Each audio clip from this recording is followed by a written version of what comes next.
అందరికీ praise lord. ఈరోజు దేవుడు నీ ప్రార్థన ఆలోచిస్తున్నాడా లేదా అని తెలుసుకోబోతున్నాం. ఒక తల్లి ఒక కుమారుడు ఉండేవాడు.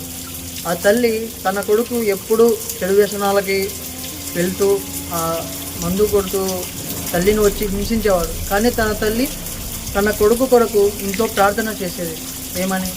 దేవా, నా కుమారుడిని మార్చు, అతడికి ఉన్న అలవాట్లని తొలగించు, నా కొడుకుతో నువ్వు ఉండు అని తల్లి ప్రార్థించేది.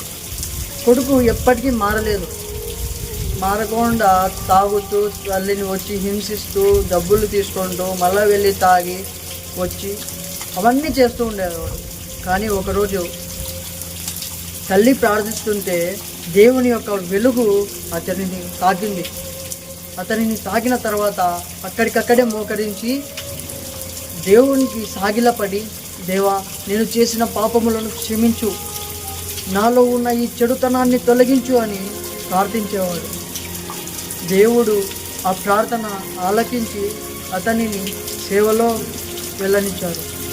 అతడు సేవ చేస్తుండగా మరి తన స్నేహితులు అతనిని చెడగొట్టాలని, తనపై మళ్ళీ చెడు వ్యసనాలకు పాలు చేయాలని ప్రయత్నిస్తుండగా దేవుడు అతనితో ఉండగా దేవుడు ఆ వ్యసనాలని దూరపరిచాడు, ఆ స్నేహితుల్ని కూడా దూరపరిచాడు. అతడు ప్రార్థించాడు, దేవా, ఇంకొకసారి నేను చెడు వ్యసనాలకి కానీ దేనికి వెళ్ళకూడదు అని అతన్ని ప్రార్థించగా అవన్నీ మర్చిపోయి మారు మనస్సు పొంది అందరికీ దూరం వెళ్ళిపోయి దేవుని సేవ మొదలుపెట్టాడు. కాబట్టి మనం కూడా ఇప్పుడు ఈ స్థితిలో ఉండగా దేనికి భయపడకూడదు.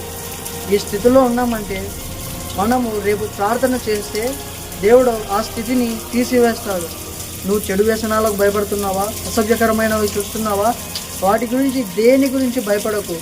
ఎందుకంటే దేవునికి ప్రార్థించు, దేవుడు నీతో నీ పక్షాన ఉన్నాడు. ఆమేన్.